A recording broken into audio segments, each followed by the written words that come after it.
Makanya kalau nikah itu dengan orang soleh, orang yang baik. Kalaupun dia tidak mencintaimu, tidak menyayangimu, dia tidak akan terus terang.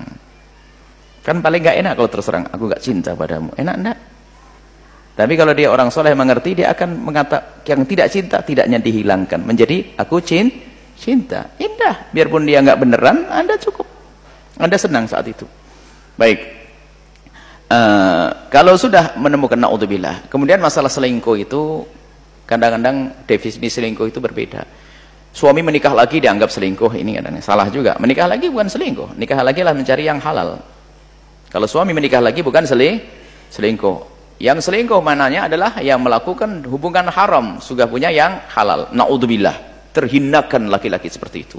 Sudah punya halal di rumahnya, ternyata melakukan yang haram. Namanya zina muhsan, dan kalau seandainya perlu ditegakkan hukum, maka dia dirajam sampai mati. Dan dia mendapatkan kehinaan.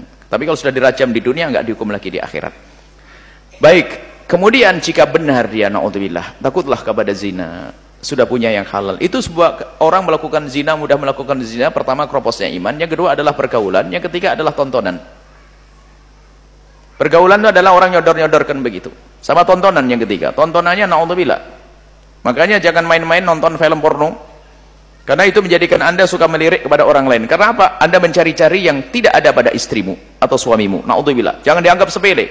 Fatwa picisan yang difatwakan sebagian ulama itu menjerumuskan. Sebab kalau sudah orang biasa nonton film kotor itu, akhirnya menyimpulkan istriku tidak seperti dia. Sehingga dia kemana-mana mencari. Sehingga gak akan puas dengan istrinya atau tidak akan puas dengan suaminya. Rugilah dia.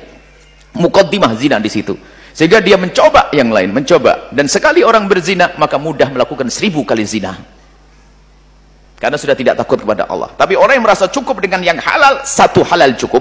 Tapi kalau zina, 1000 wanita tidak akan cukup. 1000 laki-laki tidak cukup. Karena kehinaan.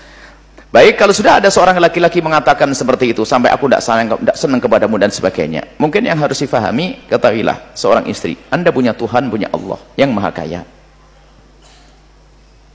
Karena mafsadatnya, kerusakannya sangat berat nanti.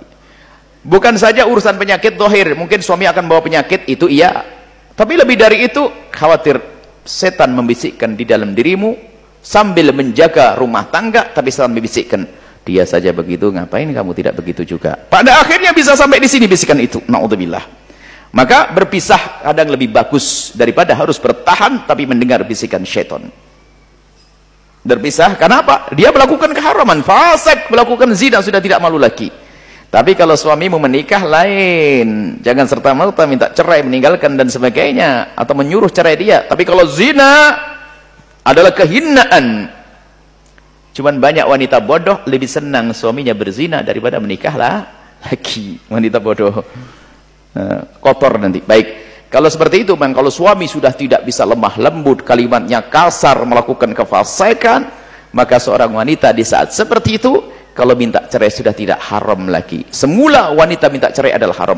Adapun pertimbangan anak, bolehlah Anda, seorang tersebut mempertahankan anaknya, tapi ingat, Anda harus bisa bertahan dalam kebaikan. Jangan sampai terlintas di hati Anda keinginan untuk melakukan yang serupa, membalas. Na'udzubillah. Itu bisa saja bisikan setan. Baik, seperti itulah. Sabar, tabah, bagus. Tapi ingat, suami pun harus ditarik kepada kebaikan. Bisa jadi suami tersebut bukan orang yang biasa melakukan kehinaan, cuman karena kepleset. Kemudian selanjutnya, kamu harus bisa bersaing. Hei wanita yang punya masalah semacam ini. Bersaing dengan siapa? Bukan bersaing dengan wanita tersebut, bukan. Anda kalah, dia masih 22 tahun, Anda sudah 40. Anda bersaing dengan dirimu sendiri. Buatlah perubahan. Mungkin selama ini kamu kurang perhatian, kamu kurang